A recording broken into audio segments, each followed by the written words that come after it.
Ok frérot, j'ai eu ma première copine à l'âge de 24 ans quasiment. Donc là actuellement j'ai 24 ans, je l'ai eu le 25 avril. Actuellement le 14 mai j'ai trouvé ma première copine, mi-mars à peu près un truc dans le style. Donc bon, à peu près 24 ans tu vois. C'est très tard, mais je te dis ça pourquoi. Je te dis pas ça pour me la péter, voilà, ou même pas que j'ai honte, parce que j'en ai strictement rien à foutre, je suis même plutôt fier de moi.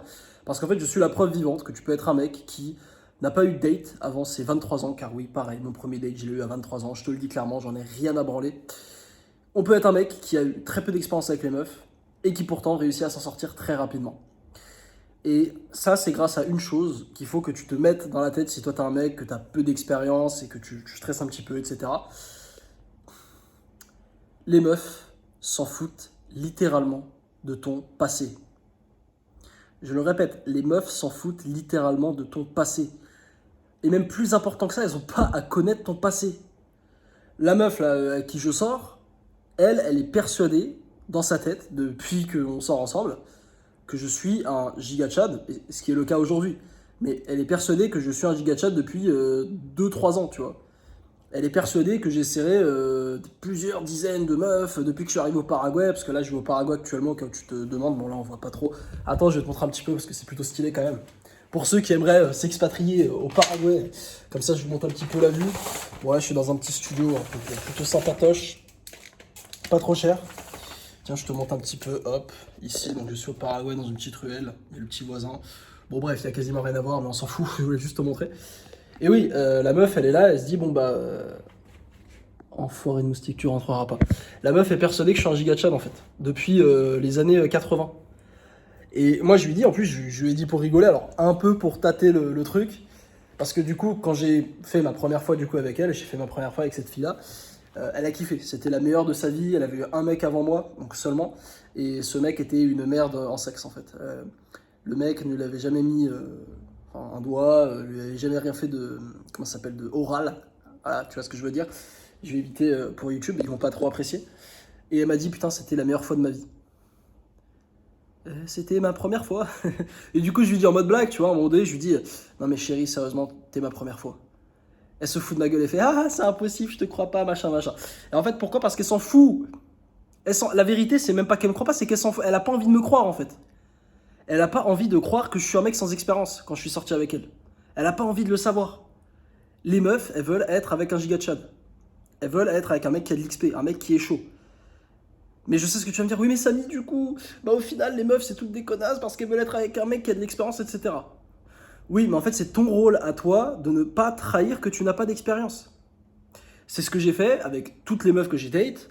La meuf là que j'ai date, la russe l'année dernière là, j'en ai parlé un petit peu, mais ce qui était mon premier date du coup à mes 23 ans et demi, je l'ai date la russe. La meuf, elle me dit ah tu dis ça à toutes les filles, à un moment donné je lui disais un truc. Alors c'était mon premier date, frérot, je sais pas si tu te rends compte. Parce que la meuf, en fait, les meufs, elles veulent pas se dire je suis avec un mec qui a pas d'XP. Et en fait, ce qui va se passer, c'est que si t'es un mec qui agit de manière normale, la meuf ne va jamais penser que t'es un mec qui n'a pas d'XP. Elle aura pas envie déjà, et surtout elle va jamais le penser, parce que qu'est-ce qui ferait dire à une meuf qui se dit ah j'ai trouvé la meilleure option pour moi en termes d'homme, donc je trouverais pas un homme meilleur que ça, parce que les meufs sont hyper gamme pour ceux qui savent pas, elles veulent le meilleur homme qu'elles puissent avoir par rapport à la liste d'hommes auxquels, excuse-moi je rote, elles ont accès, ok. Du coup, d'où une meuf, d'accord, une meuf qui se dit ah bah j'ai le meilleur mec possible, bah en fait elle va se dire ah le mec il a pas d'XP. En fait ça revient littéralement à se dire merde je me suis trompé de mec en fait.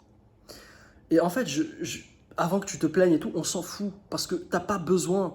Les meufs ne sauront pas que tu n'as pas d'XP pour ces raisons-là, pour leur ego. Donc elles se diront jamais que t'as pas d'XP. À la limite, au pire des cas, elle se dira ah le mec il est pas à l'aise avec les meufs, il est un peu gênant, il baise mal, tu vois. Mais elle se dira jamais que le mec n'a pas d'XP. Du coup, même si t'as un mec de 18, 20 ans, 25, 30, même 45 ans, j'en sais rien, qui n'a pas d'XP, bah, 45 ans, je sais pas.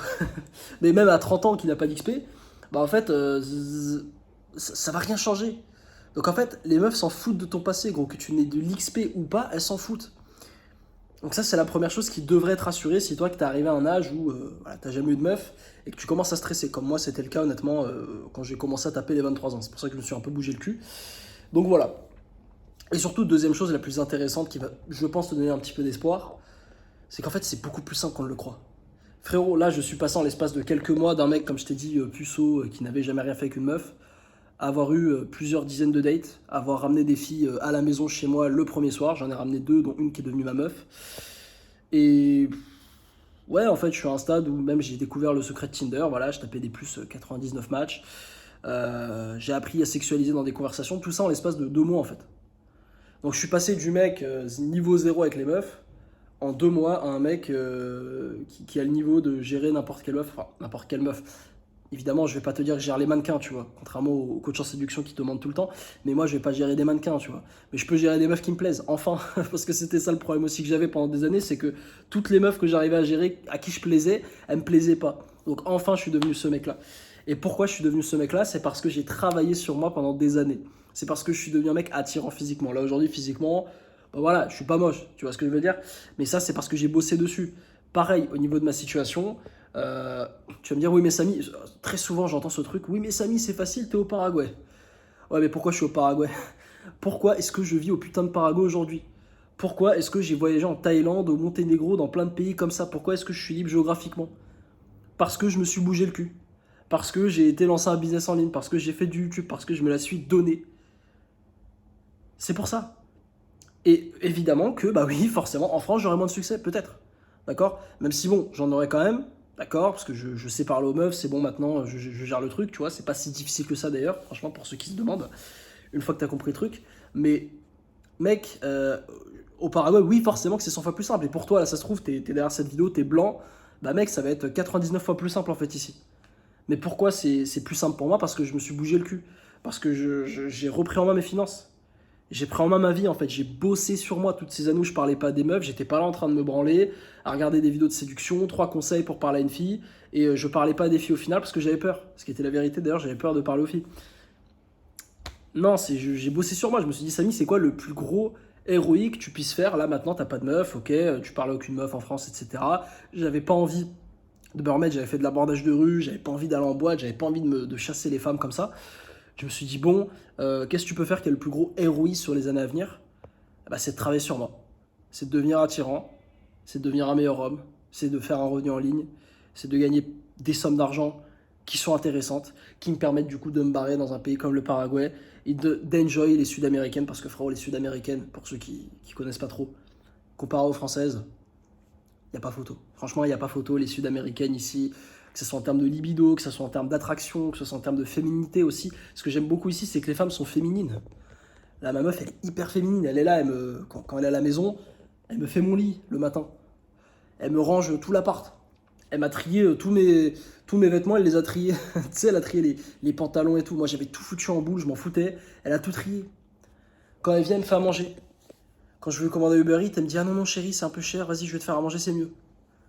Tu vois, c'est ça une femme féminine. Et ça, tu trouveras pas forcément la même chose en France, ou alors très difficilement, parce qu'il y a que des connasses de féministes, des grosses, des gauchistes, j'ai pas peur de le dire.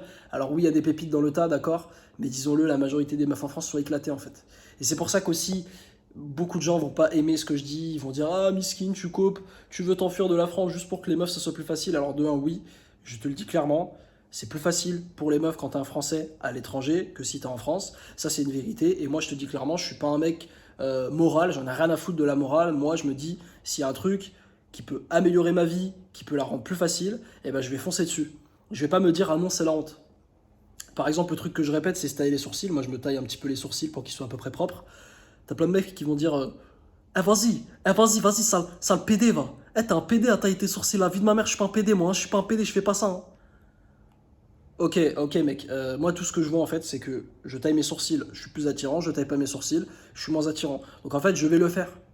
Je vais le faire parce que ça améliore ma vie. Et je m'en fous de ce que tu penses, je m'en fous de ce que les gens pensent. Et c'est ça la vérité. Et c'est aussi une des choses qui a fait que je suis venu ici au Paraguay.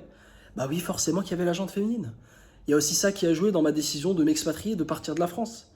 À un moment donné, les mecs, vous êtes là, vous galérez depuis des années avec les meufs. Bah, à un moment donné, il faut prendre des initiatives. Moi, justement, j'avais ce plan dans ma tête, je me rappelle. J'ai pas envie de gérer des meufs en France. J'avais essayé, c'était chiant, c'était pas facile, disons-le clairement. Bon, après, j'étais moins attirant à l'époque. Mais je me suis dit: non, j'ai envie de gérer des meufs à l'étranger. J'ai envie d'avoir mon avantage. Parce que là, je suis ici, je suis exotique, si tu veux. Je suis exotique. Et encore, je te parle pas des blancs, parce que moi, je suis un peu bronzé, donc je peux faire brésilien. Mais les blancs, j'ai tous mes potes blancs ici, mais c'est la régalade, hein. Eux, c'est j'ai un pote blanc là qui est venu, du coup qui est avec moi.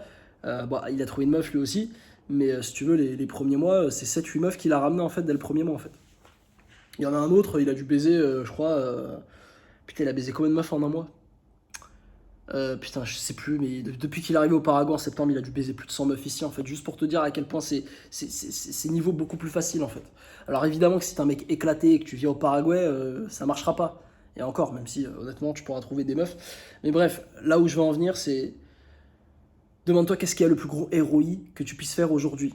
Devenir attirant, ROI de dingue.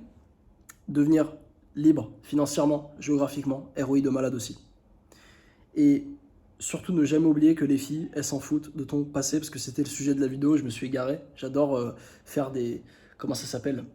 Faire des... de m'envoler dans d'autres sujets, mais en tout cas, les filles s'en foutent de ton passé, frérot. Franchement, peu importe ton âge, tu peux même avoir 30 ans, ne jamais avoir eu de copine, ou j'en sais rien, ou même avoir très très peu d'expérience, ne pas savoir baiser, elles s'en foutent. Les meufs s'en foutent. Donc, faut juste s'y mettre, faut juste passer à l'action, faut juste devenir quelqu'un, faut juste pas avoir peur, faut juste rentrer, être confiant. C'est ce que j'ai fait avec toutes les meufs. Toutes les meufs, quand je leur parlais, dans mon mindset, j'étais en mode, ça fait, enfin, ça fait 10 ans que je gère des meufs, tu vois, dans mon mindset. Alors que c'était mon premier date. Mais je parlais à la meuf comme si j'étais un player, en fait. Et ça, c'est parce que j'avais confiance en moi. D'accord? Alors oui, j'avais pas confiance en ma capacité, voilà, j'ai pas fait de date et tout, mais j'étais dans le moment présent, je me dis, ok Samy, t'es un mec confiant, t'agis comme un mec confiant, point, final. Et la meuf, elle m'a vu comme un mec confiant, et elle a kiffé, et je peux te dire sur tous mes dates, à part ceux où la meuf était éclatée, j'ai quasiment raté aucun date, en tout cas, à part si la meuf me plaisait pas, tu vois. Mais juste pour te dire à quel point ça peut être simple en fait. Mais c'est simple, parce que j'ai fait le boulot. Et je t'invite toi aussi frérot à faire le boulot et à ne pas trop stresser parce que t'inquiète pas, si tu fais le boulot, tout va aller derrière.